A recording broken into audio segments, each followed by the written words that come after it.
Opposition کی رہبر committee کا election commission کے سامنے احتجاج، P T I foreign funding case کی روزانہ کی بنیاد پر سماعت کا مطالبہ کر دیا۔ اکرم دورانی کہتے ہیں پی ٹی آئی کو اسرائیل اور انڈیا سے فنڈنگ ہوئی، فیصلہ ہونے پر یہ پارٹی رہے گی نہ ہی حکومت۔ احسن اقبال بولے فارن فنڈنگ کیس سے بڑا کرپشن سکینڈل سامنے نہیں آیا۔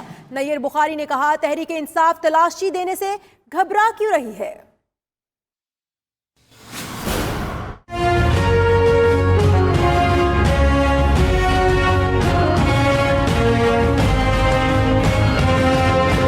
حکومت مخالف اتحاد دن بدن مضبوط ہونے لگا۔ رہبر کمیٹی میں شامل تمام اپوزیشن جماعتوں کا الیکشن کمیشن کے باہر احتجاج، پاکستان تحریک انصاف کے خلاف فارن فنڈنگ کیس کی روزانہ سماعت کا مطالبہ کر دیا۔ کنوینئر اکرم دورانی کی سربراہی میں رہبر کمیٹی کا اجلاس پارلیمنٹ ہاؤس میں ہوا، جس میں فارن فنڈنگ کیس میں اعلیٰ عدلیہ سے رجوع کرنے پر غور کیا گیا۔ اجلاس کے بعد کمیٹی ارکان پارلیمنٹ ہاؤس سے پیدل ہی احتجاج کے لیے الیکشن کمیشن پہنچے۔ جمعیت علماء اسلام کے رہنما نے کیس میں تاخیر کو ملک کے لیے نقصان دہ قرار دیا، تو لیگی رہنما نے حکمران جماعت پر ملک دشمن عناصر سے فنڈنگ کا الزام عائد کر دیا۔ پیپلز پارٹی نے سوال اٹھایا کہ اگر آپ چور نہیں تو پھر تلاشی دینے میں کیا حرج۔ کیس میں تاخیر جو ہے یہ اس ملک کے لیے بھی نقصان دہ ہے۔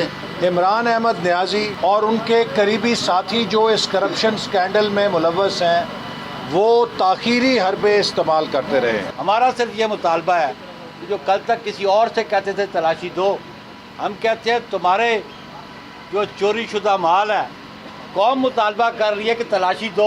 رہبر کمیٹی کے ارکان کی چیف الیکشن کمشنر سے ملاقات نہ ہو سکی، تاہم سیکرٹری سے ملاقات میں تحریک انصاف کے خلاف غیر ملکی فنڈنگ کیس روزانہ کی بنیاد پر چلانے کے لیے یادداشت جمع کرا دی۔